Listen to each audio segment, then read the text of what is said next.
Hi guys, welcome to my YouTube channel. ಇವತ್ತು ಮೈಸೂರಿನಲ್ಲಿ day 2. ಬೆಳಿಗ್ಗೆ ಬೇಗ ಎದ್ದಿದ್ವಿ. ಸೊ ಹಾಗಾಗಿ ತಿಂಡಿ ರೆಡಿ ಆಗ್ತಿತ್ತು. ಅಮ್ಮ ಚಪಾತಿ ಮಾಡ್ತಿದ್ರು. ಹಾಗೆ ನಾನು ಎದ್ದ ತಕ್ಷಣ ರ್ಯಾಪಿಡ್ದಲ್ಲಿ ರಿಕ್ಷಾ ಬುಕ್ ಮಾಡಿದೆ. ರಿಕ್ಷಾ ಬಂತು. ಆ ರಿಕ್ಷಾದಲ್ಲಿ ಹೋಗ್ತಿದ್ವಿ. ಹೋದದ್ದು ಸೀದಾ ಮೈಸೂರು ಅರಮನೆಗೆ.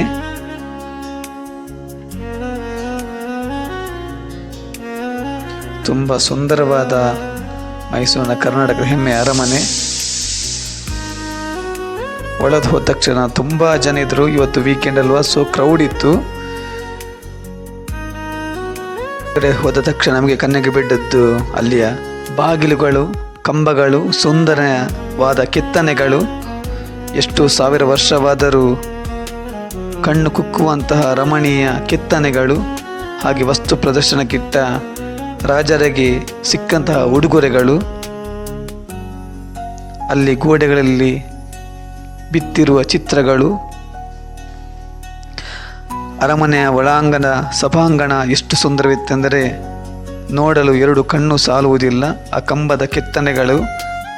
ಹಾಗೆ ಮುಂದೆ ನೋಡುತ್ತಾ ಚಾಮರಾಜ ಒಡೆಯರವರ ಮರದ ಕೆತ್ತನೆಯ ಮೂರ್ತಿ ಕಂಡಿತ್ತು. ಹಾಗೆ ಅರಮನೆಯ ಹೊರಗೆ ಬಂದ್ವಿ. ಹೊರಗಿನ ರಮಣೀಯ ದೃಶ್ಯವಿದು. ಮುಂದೆ ಊಟಕ್ಕೆಂದು ಹೋಟೆಲ್ಗೆ ಹೋದ್ವಿ. ಊಟ ಮಾಡ್ತಿದ್ವಿ. ಮುಂದೆ ನಮಗೆ ಯೋಚನೆ ಬಂದೆಂದರೆ ಬೃಂದಾವನದಲ್ಲಿ ಡ್ಯಾಮ್ನಲ್ಲಿ ನೀರು ತುಂಬಿತ್ತು. ಕನ್ನಂಪಾಡಿ ಕಟ್ಟೆಗೆ ಬರುತ್ತಿರುವಂಥ ನೀರು ಕಾವೇರಿ ನೀರು. ಎಷ್ಟು ಸುಂದರವಾಗಿ ನೋಡಿ, ನೊರೆಗಳಿಂದ ತುಂಬಿರುವಂಥ ಕಾವೇರಿ ನೀರು. ಬೃಂದಾವನ ಗಾರ್ಡನಲ್ಲಿ ಸುಂದರವಾದ ನೋಟ, ಹಚ್ಚ ಹಸಿರಿನ ಗಿಡಗಳು. ನೋಡಲು ಎರಡು ಕಣ್ಣು ಸಾಲದು ನೋಡಿ. ಹಾಗೆ ನವಿಲಿನಂತೆ ನರ್ತಿಸುವ ನೀರಿನ ಚುಮ್ಮಿಸುತ್ತಿರುವ ನೀರು.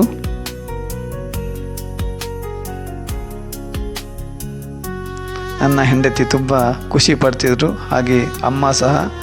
ಬೃಂದಾವನಕ್ಕೆ ಮೊದಲ ಸಾರಿ ಭೇಟಿ ನೀಡುತ್ತಿದ್ದು ನಾವು.